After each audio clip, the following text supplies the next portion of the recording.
Hello, New Bedford Public Schools community. I hope that everyone is doing well, and I appreciate your time for the next few minutes as I share a few points, including our plans to expand Cohort A to have more students participating in in-person learning.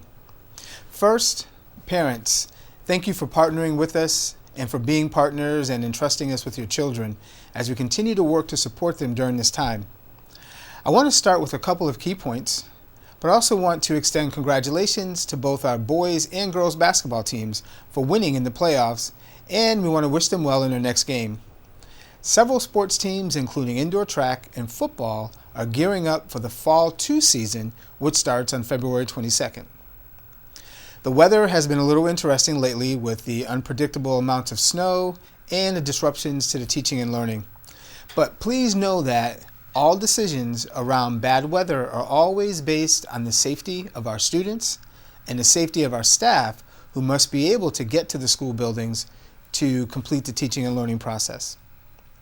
We have some excellent staff, and my team and I have collectively seen almost 400 classes over the last few days, a mix between in-person and virtual. The teaching and learning process is going well and continues to get better as we work to support all of our students. Our 4 key areas of focus continue to be analysis and inquiry, looking at climate and culture, the instructional dialogue in the classroom, and ensuring that students are actively engaged. So even during this time, we're still focusing on the work, which includes having our second curriculum audit. This is work that will be supported by Johns Hopkins University in Maryland. Over these last months, our priority has remained the same: balance the health and safety needs of all of our students and staff while working to ensure that the academic program remains strong. We continue working with many partners and city agencies to maximize the supports for everyone. Now, although there continues to be a variance in beliefs regarding what we should be doing during this situation, we all should and can agree that the right thing to do is to provide quality educational options for all of our students, like we have worked to do since September with both in-person and distance learning. Access to resources is still a concern, and my priority remains at creating balance and supporting students' physical and socio-emotional needs. So, know that we have positive cases in the city that are declining. The percent positivity has decreased for the second week in a row, from over 11% last week to currently a little over 9%. And so just a few reminders. Flu shots are still encouraged, but are no longer required. And we're moving with a sense of urgency to prevent, recover, and accelerate student learning. This is our intense focus for the next several weeks and months. Schools have been identifying learning gaps to minimize learning loss, to recover by assisting to remediate students who were already identified as needing support, but is strengthening the academics and supporting them socio-emotionally. And we want to accelerate. We want to support and push those students who are already proficient to maximize their strengths. In addition to the academic component, health and organizational structures remain key areas that receive a parallel attention. As I shared at the recent school committee meeting, we plan to expand Cohort A to include more students to participate in the in-person learning part of the process. Our current requirements, including CDC guidance, will all remain in place. This expansion would first prioritize elementary students with the highest needs and include the earliest grades.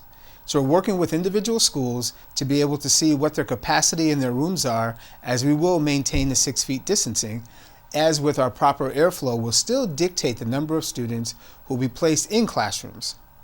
Now, this will not look the same for all schools, and schools cannot be compared in how their logistics will be addressed.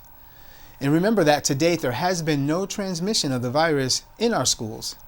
And we know so much more now than we did in August or even in November. Our overall mitigation strategies are working, so please remember, mask wearing is a requirement. Our over 800 air exchange units, air scrubbers, in all of our classrooms that need them, have kept the virus from spreading in our schools and have allowed us to have our over 9,000 students in in-person learning, as there's another 4,000 that are participating in a distance learning option. Our 9,000 students have been more than most other districts in the state. We definitely want to commend our staff for the work that they continue to do.